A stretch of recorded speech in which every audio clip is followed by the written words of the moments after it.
दसरा मेळाव्यामध्ये पुन्हा एकदा उद्धव ठाकरे यांच्या निशाण्यावर भाजप होता। खास करून 2019 साली भाजपनं आमच्याशी गद्दारी केली, पाठीत खंजीर खुपसला असा आरोप केला।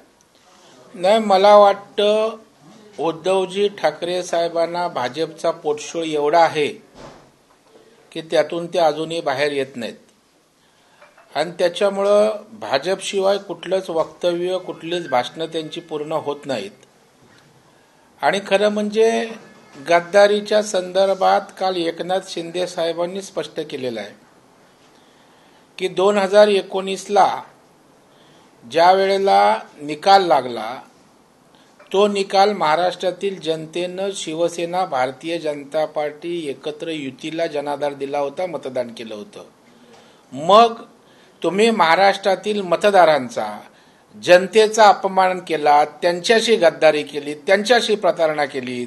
मग खरे गद्दार तर उद्धवजी ठाकरे साहेब आपण आहात, कारण जनतेकडे मतं मागायला मोदी साहेब त्या ठिकाणी पाहिजे होते, भाजप हवं होतं आणि त्यानंतर निवडून आल्यानंतर जर अशा प्रकारची प्रतारणा झाली असेल तर त्याचं उत्तर महाराष्ट्रातील जनतेला देण्याची आवश्यकता आहे। दुसरीकडे त्यांनी अमित शहा यांचा संदर्भ असं म्हटलंय की मुंबईमध्ये शिवसेनेला गाडण्याची भाषा करण्यापेक्षा पाकव्याप्त काश्मीरमधली जमीन अमित शहानी 1 इंच तरी घेऊन दाखवावी, आम्ही त्यांचा डोक्यावर घेऊन उदो करू। डोक्यावर त्यांनी घेण्याची आवश्यकता नाहीये, या देशातील जनता त्यांना डोक्यावर घेते। आणि खऱ्या अर्थानं आदरणीय बाळासाहेब ठाकरे यांचं वाक्य होतं जे त्या ठिकाणी काल एकनाथ शिंदे साहेबांनी बोलून दाखवलं की मला 1 दिवसाचा पंतप्रधान करा, मी धारा 370 कलम रद्द करतो। आणि मग गृहमंत्री अमित शहा यांनी त्या ठिकाणी धारा 370 कलम रद्द केलं। याबद्दल उद्धवजी ठाकरे साहेबांचं काय म्हणणं आहे? जे झालं त्याबद्दल बोलायचं नाही, नवीन काहीतरी उकरून काढायचं, अशा प्रकारची त्यांची मोडस ऑपरेंडी झालेली आहे। झालेल्या गोष्टीवर बोलायचं नाही, नवीन काहीतरी एखादा आपण कुसपट काढायचं आणि आपली राजकीय दुकानदारी पुढे न्यायची, याच्या पलीकडे त्यांच्या वक्तव्याकडे मी पाहत नाही। काल त्यांनी आणखी एक उल्लेख केला की एकनाथ शिंदे यांच्या संदर्भामध्ये तो खास करून होता, बाप मंत्री, खासदार म्हणजे कार्ट म्हणजे मुलगा खासदार आणि आता नातू नगरसेवक, या सगळ्याचा संदर्भ देत आज श्रीकांत शिंदे यांनी देखील उद्धव ठाकरे यांना एक पत्र लिहिलेलं आहे। या सगळ्या घटनाक्रमाकडे तुम्ही कसं पाहता? विनाशकाले विपरीत बुद्धी, बुडत्याचा पाय खोलात उद्धवजी ठाकरे साहेब एवढे वैफल्यग्रस्त झालेत की त्यांनी पूर्णपणे राजकीय संस्कृतीच त्या ठिकाणी ऱ्हास करून टाकलेली आहे। कारण आपण दुसऱ्याकडे बोट दाखवत असताना उद्धवजी ठाकरे साहेब त्यांचा मुलगा खासदार, अहो आपण राज्याचे मुख्यमंत्री असताना मुलाला मंत्री करण्याची आवश्यकता होती का? जर तुम्ही मुलाला मंत्री केलं नसतं तर ग्रामीण भागातल्या एखाद्या विभागाचा मंत्री झाला असता, त्यांनी पक्षाला ताकद दिली असती। त्याच्यामुळे आपण काय केलं हे विसरायचं, निदान तुम्ही केलेल्या कृत्याच्या संदर्भात तरी दुसऱ्याला बोलू नका ना।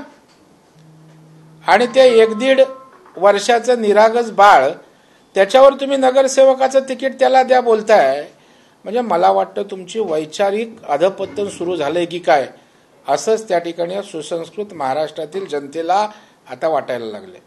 दिवाळीच्या तोंडावर राज्य सरकारने गरिबांसाठी 100 रुपयामध्ये तेल, चना डाळ, साखर, रवा हे देण्याचा निर्णय घेतला, परंतु यावर नाना पटोले असं म्हणतात की ही मदत अतिशय तुटपुंजी आहे। या संदर्भात त्यांनी मुख्यमंत्र्यांना पत्र लिहिले आणि प्रत्येकाच्या खात्यामध्ये 3000 रुपये जमा करावे आणि अशा पद्धतीची दिवाळी भेट द्यावी अशी मागणी केलेली आहे। आता नाना पटोलेंना कुठलंही काम उरलेलं नाही। 100 रुपये मध्ये अशा प्रकारचं दिवाळीच्या तोंडावर गरिबांना देतंय, त्याचं कौतुक तर करा, ते योग्य आहे की नाही? आता 100 रुपयात जर अशा प्रकारचं दिवाळीला तोंड गोड करण्यासाठी शासन करणार असेल तर असं कधीच महाराष्ट्रात झालं नाही। 3000ची मागणी आहे, यथावकाश देज म्हणून काय देता येईल ते देतील। परंतु कसं आहे, नाना पटोले प्रदेशाध्यक्ष मीडियासमोर बोलणं आणि पत्र देणं, त्याची फिजिबिलिटी किंवा इतर गोष्टी बघायच्या नाहीत। त्यांनी 100 रुपयात दिला ना, आता दुसरं काय मागायचं, 3000 द्या। मला वाटतं ते मागण्यापलीकडं आणि पोपटपंची करण्यापलीकडं दुसरं काहीच करू शकत नाहीत। पक्षाचा काय ऱ्हास होतोय हे आपल्या नजरेसमोर आहे. दानवेंनी अंबादास दानवेंनी असा आरोप केला आहे की ज्या बसेस आणल्या होत्या या बसेसला जी रक्कम दिली आहे 10 कोटी ही कॅश स्वरूपामध्ये दिलेली आहे. ही कॅश नेमकी कुठून आली याचा सविस्तर आढावा द्यावा. नाही, ते राज्याचे विरोधी पक्ष नेते आहेत. त्यांनी या विषयावर आवाज उठवावा, तक्रार करावी, दाद मागावी. आता एसटीला पैसे 10 कोटी दिले असतील तर कॅशने तर मला वाटतं एसटी अजून पैसे घेत नाही, तशी पद्धत नाहीये. मग एसटीला दिलं असेल तर चेकच दिले असतील. चेक दिले असतील ते रेकॉर्डवर आहेत. कोणी पैसे दिले रेकॉर्डवर आहे. देणाऱ्याची इन्कम टॅक्स सगळ्या गोष्टी तपासता येऊ शकतात. परंतु नाचता येईना अंगण वाकडं. तुम्ही त्या ठिकाणी गर्दी जमवू शकला नाहीत. एकनाथ शिंदे साहेबांची 4 पटीनं गर्दी झाली आणि त्याच्यामुळे आता गर्दी कमीची कारणीमीमांसा करताना अशा प्रकारचे पळपुटे धंदे अंबादास दानवेंनी करू नये. त्यांना जी माहिती पाहिजे ती सरकार देईल. सगळ्या चौकशा सरकार करू शकतं.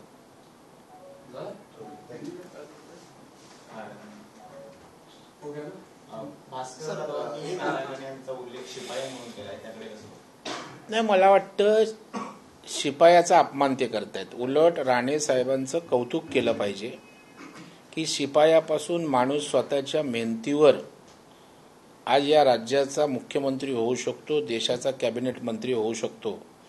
भास्कर जाधवना लाज वाटली पाहिजे की कोकणातलं एक कर्तृत्ववान नेता झाल्यानंतर त्याला शिपाई पदावर हिणवणं. आता भास्कर जाधवांना आम्ही काय म्हणू, परंतु ते सभ्यतेला सोडून त्या ठिकाणी होईल तर त्यांच्यासाठी पण चांगल्या उपमा विशेषणं आमच्याकडे आहेत. परंतु शेवटी राजकीय सभ्यता संस्कृती पाळणारे आहोत आणि त्यांनी सगळंच सोडून डोक्याला गुंडाळलेलं आहे.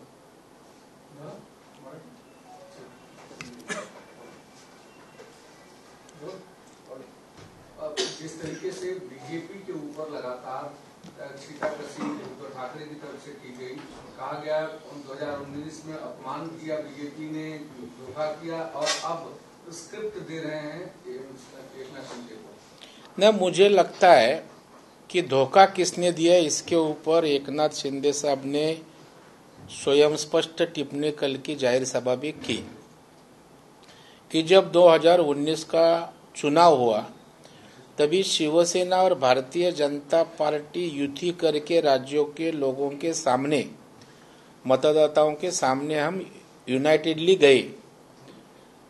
प्राइम मिनिस्टर नरेंद्र मोदी साहब का फोटो लगा के हमने वोटिंग मांगा. लोगों ने विश्वास रखा. देवेंद्र जी के नेतृत्व में चुनाव लड़ा और इसलिए जनता ने जो वोटिंग किया था वो मोदी साहब को देख के देवेंद्र जी के नेतृत्व को किया था. और इसलिए स्वाभाविक तौर पे हमारे 106 एमएलए, उनके 56-57 एमएलए, ऐसा करके सरकार बनता था कि सरकार ने दोनों को मिलके मतदान किया था. तो तुम लोग ने महाराष्ट्र के मतदाताओं के साथ धोखाधड़ी की है. तो आप गद्दार है क्या? कौन गद्दार है? आप लोगों के साथ गद्दारी की है, आप मतदाताओं के साथ गद्दारी की है. और इसलिए अभी उनको वैफल्यता आई है. इसलिए इसी तरह का आरोप प्रत्यारोप करने के सिवा उद्धव जी ठाकरे और उनकी शिवसेना के लोगों के हाथ में कुछ नहीं.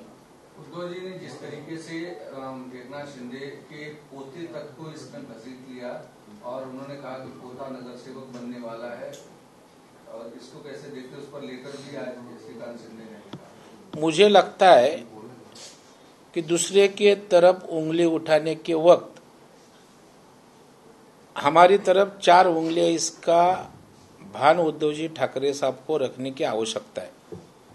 उनका बेटा खासदार कहते हुए आप अपने बेटे को मंत्री बनाया, वो भी कैबिनेट मंत्री, उसका जवाब महाराष्ट्र को दे दो. आप बेटे को मंत्री बनाने से रूरल एरिया में एक रीजन का मंत्री बनाते थे तो पार्टी बढ़ाते थे, शिवसैनिकों का सम्मान होता था. लेकिन आपको सब घर में मांगता है, इसलिए आपने उनको मंत्री किया. उसके बारे में क्या है वो बता दीजिए. और जो बच्चा 1-1.5 साल का है उसके ऊपर आप जाहिर सभा में इसी तरह की टिप्पणी करते हो, मुझे लगता है वैफल्यता से ग्रासे हुए उद्धव जी ठाकरे दिख रहे हैं. नाना पटोले ने एक पत्र दिया और कहा कि 100 रुपए में 4 सामान दे रहे हैं मुख्यमंत्री जी, ये गरीबों का अपमान है। 3000 रुपए हर राशन कार्ड धारक के अकाउंट में जाने चाहिए दिवाली के बोनस के तौर पर। नहीं, इसके पहले कौन से भी सरकार ने इसी तरह दिवाली के मौके पे गरीबों को इसी तरह का दाल रहे, अनाज रहे, शुगर शक्कर रहे, तेल रहे देने का कभी उदाहरण नहीं। और एक अच्छा मदद का हाथ राज्य सरकार ने दिया है तो उसका कौतुक करना, उसके पीछे अच्छी तरह की बातें करना तो फिजूल बातें करना यह कांग्रेस का काम है। अभी 100 रुपया है, उसमें इतना देता है तो और 3000 की है ना जरूरत, गरीबी बड़ी है। लेकिन आखिर देने के लिए भी स्टेप बाय स्टेप होता है। आपने क्या किया इसका जरा नाना पटोले बता दीजिए। आपको अभी कुछ काम बाकी नहीं, खाली मीडिया के साथ आके पोपटपंची करना, प्रदेशाध्यक्ष करके तो लेटर हेड है तो मांग करने को कुछ ज्यादा अक्कल नहीं लगती है। अभी 3000 देना तो कितना पैसा देना पड़ेगा, कितना पैसा देना पड़ेगा तो राज्य का बजट क्या है। मुझे लगता है ये प्रदेशाध्यक्ष के पद पर जो आदमी है उसको थोड़ा इसका ख्याल रहने की आवश्यकता है। लेकिन जो बेबुनियाद बात करता है उससे अपेक्षा क्या करेंगे। एनसीपी ने कहा है कि जो भीड़ इकट्ठा की गई एकनाथ शिंदे की तरफ से वो बीजेपी ने इकट्ठा की और वहां पर दारू और मुर्गे बांटे गए लोगों को ले आने के लिए। मुझे लगता है सीसीटीवी फुटेज दोनों सभा का है तो इसकी जांच करें। हमारे सभा में एकनाथ शिंदे साहब के भाजपा के कौन लोग उपस्थित है उसका जांच कीजिए।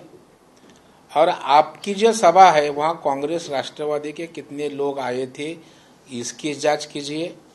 मुझे लगता है एकनाथ शिंदे साहब के लिए लोग खुद आए थे, पब्लिक महाराष्ट्र से आई थी कि एक अच्छा मुख्यमंत्री हमें मिला है, गौर गरीबों का मसीहा उनको लगता है, अपेक्षा बढ़ी है, इसलिए उन्होंने भीड़ की थी।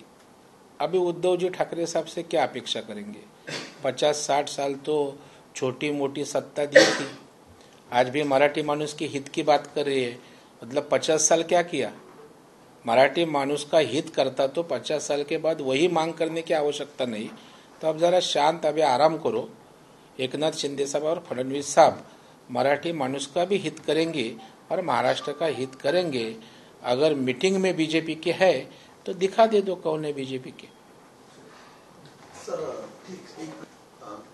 अंधेरी पोटनिवडणुकीमध्ये आता ज्या प्रकारे उद्धव ठाकरे यांच्याकडून लटके यांच्या पत्नीला उमेदवारी देण्यात आली, आता काँग्रेस आणि राष्ट्रवादीने त्यांना पाठिंबा दिलेला आहे। भाजपचे मुरजी पटेल या निवडणुकीत रिंगणात आहे, जड जाईल वाटतं ही निवडणुकी। याच्यातनं एक गोष्ट स्पष्ट झाली की उद्धव साहेब ठाकरे दुरुस्त व्हायला काय मागत नाहीत। कारण बाळासाहेब ठाकरेंनी सातत्यानं काँग्रेस राष्ट्रवादीवर प्रहार केला, ज्याचा उल्लेख एकनाथ शिंदे साहेबांनी काल केला, पहिल्या बाळासाहेबांचे वक्तव्य दाखवली। तथापि आम्ही भुईसपाट झालो तरी चालेल, पक्ष संपला तरी चालेल, पवार साहेब आणि सोनियांचे विचारच आम्हाला महत्वाचे आहेत आणि त्याच पक्षाबरोबर राहू हे पुन्हा एकदा अधोरेखित त्या ठिकाणी केलेलं आहे। ना काँग्रेसची मतं राहिलेली आहेत ना राष्ट्रवादीचं मुंबईत अस्तित्व आहे। त्याच्यामुळे अशी मोठ आणखी 10 पक्षांची बांधली तरी फरक काय होत नाही। भारतीय जनता पार्टीला जनाधार आहे, शिंदे साहेबांचं नेतृत्व मुंबईकरांनाही आपलंसं वाटतंय आणि त्याच्यामुळे आमचे मुरजी पटेल, शिंदे साहेब आणि भारतीय जनता पार्टीच्या एकत्रितपणे 100% तिथे आमदार होतील याविषयी तीळ मात्र आम्हाला शंका नाही, तेवढा विश्वास आहे।